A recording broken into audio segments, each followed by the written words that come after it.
ಎಲ್ರಿಗೂ ನಮಸ್ತೆ.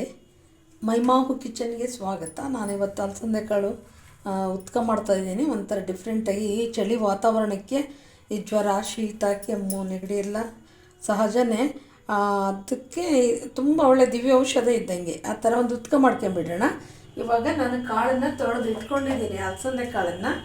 ಈಗ ಒಲೆ ಬಿಟ್ಟು ಪಾತ್ರೆಗೆ ಹಾಕೋಣ. ಇದು ಅರ್ಧ ಕೆ ಜಿ ಕಾಯಿಂದ ಕಾಳು, ಸ್ವಲ್ಪ ಜಾಸ್ತಿನೇ ಇದೆ. ಹಾಕ್ಬಿಟ್ಟು ಸ್ವಲ್ಪ ನೀರು ಹಾಕೋಣ. ನಮಗೆ ಎಷ್ಟು ರಸ ಬೇಕೋ ಅಷ್ಟು, ನಾನೊಂದು ಅರ್ಧ ಲೀಟ್ರಿಗಿಂತ ಸ್ವಲ್ಪ ಜಾಸ್ತಿ ಹಾಕ್ತಾಯಿದ್ದೀನಿ.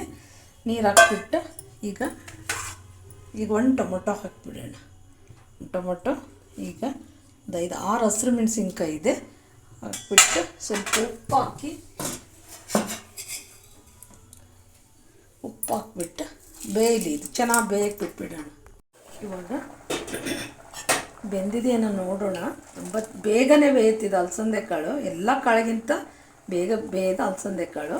ಇವಾಗ ಬೇಯ್ತಾ ಇದೆ. ಇದೇ ನೀರನ್ನು ಹಾಕ್ಬಿಟ್ಟು ಸ್ವಲ್ಪ ಹುಣಸೆ ಹಣ್ಣು ನೆನೆಸ್ಬಿಡೋಣ ನಾವು. ಇನ್ನೇನು ನೆಂದಿದೆ.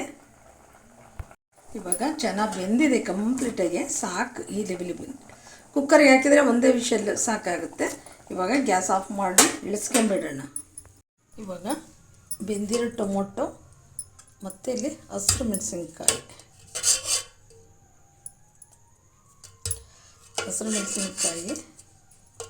ತೆಕ್ಕೊಂಬಿಡೋಣ. ಆರೆ ಹಾಕಿದ್ನಲ್ಲ, ಆರನ್ನು ತೆಕ್ಕೊಂಬಿಡೋಣ. ಸ್ವಲ್ಪ ನಮಗೆ ತಣ್ಣಗಾಗಲಿ ಇದು. ಇವಾಗ ಉತ್ಕನೂ ತೆಕ್ಕೊಂಬಿಡೋಣ, ಬಸ್ಕೊಂಬಿಡೋಣ. ಇದು ನಮಗೆ ಸ್ವಲ್ಪ ತಣ್ಣಗಾಗಲಿ. ಇವಾಗ ಬಸ್ದಿರೋ ಇದು ಉತ್ಕನೂ ತಣ್ಣಗಾಗಿದೆ. ಅದಕ್ಕೆ ಇಲ್ಲಿ ಬೆಂದಿರೋದು 4-5-6 ಹಸಿರು ಮೆಣಸಿನ್ಕಾಯಿ, 1 ಟೊಮೊಟೊ, ಮತ್ತು ಇಲ್ಲಿ ಸ್ವಲ್ಪ ಜೀರಿಗೆ ಪುಡಿ ಇದೆ, ಕೊತ್ತಂಬರಿ ಜಜ್ಜಿರೋದು, ಒಂದು ದೊಡ್ಡ ಗಡ್ಡೆ ಬೆಳ್ಳುಳ್ಳಿ, ಮತ್ತು ಸ್ವಲ್ಪ ಕಾಳನ್ನು ತೊಗೊಂಡಿದ್ದೀನಿ. ಕಾಳು ಹಾಕ್ತಾಯಿದ್ರೂ ನಡೆಯುತ್ತೆ. ಇವಾಗ ಇದಕ್ಕೊಂದೊಂದೇ ಹಾಕ್ಕೊಂಬಿಡೋಣ. ಜಜ್ಜಿರೋದು ಒಂದು ಗಡ್ಡೆ ಬೆಳ್ಳುಳ್ಳಿ ಇದೆ, ಕೊತ್ತಂಬರಿ ಸೊಪ್ಪು, ಮತ್ತು ಇಲ್ಲಿ ಜೀರಿಗೆ ಪುಡಿ. ಸ್ವಲ್ಪ ಕಾಳನ್ನು ಸೇರಿಸ್ಕೊಂಡ್ರೂ ನಡೆಯುತ್ತೆ, ಇಲ್ಲಾಂದ್ರೂ ಜೀರಿಗೆ ಪುಡಿ. ಈ ಟೊಮೊಟೊನ ಸಿಪ್ಪೆ ತೆಕ್ಕೊಂಬಿಡೋಣ. ತುಂಬ ಚೆನ್ನಾಗಿ ಬೆಂದಿದೆ. ಇದು ಮಾತ್ರ ಬಿಸಿ ಇದೆ. ಬಸ್ತಿರೋ ರಸ ತಣ್ಣಗಾದ್ರೂ ಇದು ಸ್ವಲ್ಪ ಬಿಸಿ ಇದೆ. ಹಾಕ್ಬಿಟ್ಟು ಸ್ವಲ್ಪ ಹುಣಸೆ ರಸನೂ ಹಾಕ್ಬಿಡೋಣ.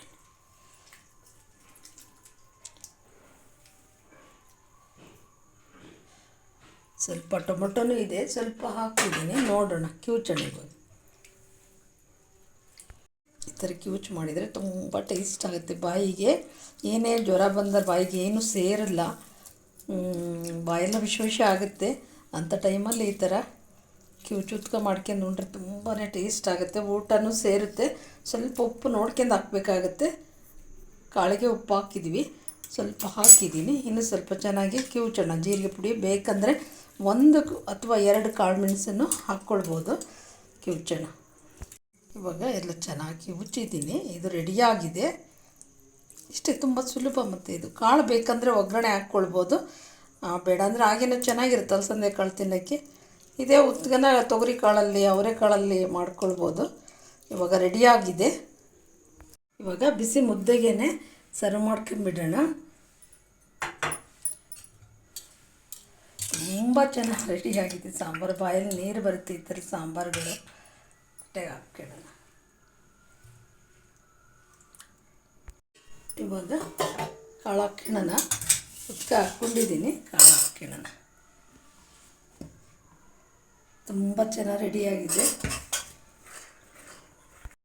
ಕಾಳು ಹಾಕ್ಕೊಂಬಿಡೋಣ. ಇದಕ್ಕೆ ಯಾವುದೇ ರೀತಿಯ ಒಂಚೂರು ಎಣ್ಣೆ, ಹಸಿ ತೆಂಗಿನಕಾಯಿ ಯಾವುದನ್ನು ಉಪಯೋಗಿಸಿಲ್ಲ.